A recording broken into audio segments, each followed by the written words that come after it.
صباح الخير، معكم دكتور عماد وقناة صيدلين.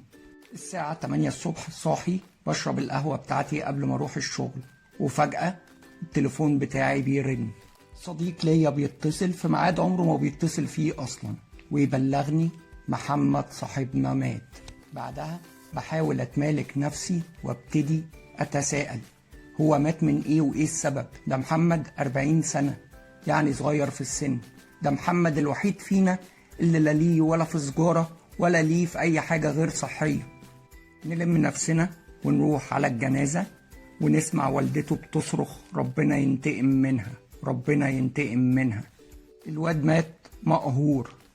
بعدها بنعرف إن محمد طلق مراته من شهر. والسؤال هنا، هل الزعل الجامد ممكن يموت؟ متلازمة القلب المنكسر، أو اللي بنسميه تاكاتسوبو كارديو مايو باسي. أرجو تكملوا الحلقة عشان تفهموا إيه اللي حصل لمحمد عشان نتفادى الكلام ده. أكتر وقت بنسترجع فيه الأحداث اللي بنمر بيها بحياتنا هو قبل النوم، أو بتمر بظروف صعبة زي ظروف الانفصال أو الطلاق، أو أنت بتمر بظروف مالية أو اقتصادية صعبة، أو موت شخص عزيز عليك زي أخوك أو أختك أو صديق أو أب أو أم. يبتدي النوم يبقى أصعب. بعض الأحيان بتحس بزيادة في ضربات القلب ونغزات شديدة بسبب إن الجسم بيفرز هرمونات اسمها الاسترس هرمونز، أو هرمونات الضغط النفسي زي الأدرينالين والنور أدرينالين والكورتيزول. هي ديت السبب الرئيسي للمشكلة. الزعل لأيام متتالية بيخلي الهرمونات ديت تبتدي تأثر بالسلب على عضلة القلب، تعمل أعراض مماثلة تماما للذبحة الصدرية، لكنها مش ذبحة صدرية عادية.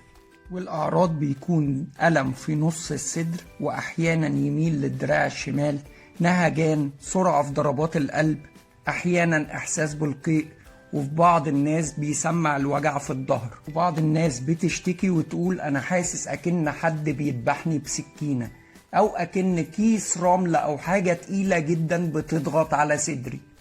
واللي حظه حلو بيبتدي يحس بالأعراض ديت وهو صاحي، فيبتدي يجري على المستشفى.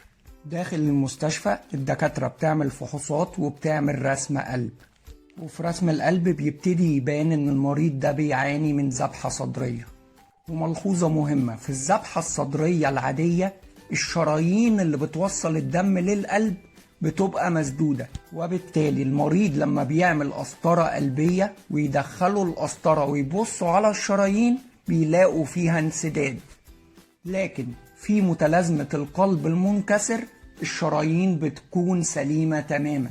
والعلاج هنا بيكون علاج مركب، يعني أنا مش بعالج عضلة القلب بس، لكن لازم ننسق مع دكتور نفسي عشان يعالج الحالة النفسية، وغالبا بنلجأ لمهدئات، وفي بعض الأحيان بنضطر نلجأ لمضادات الاكتئاب.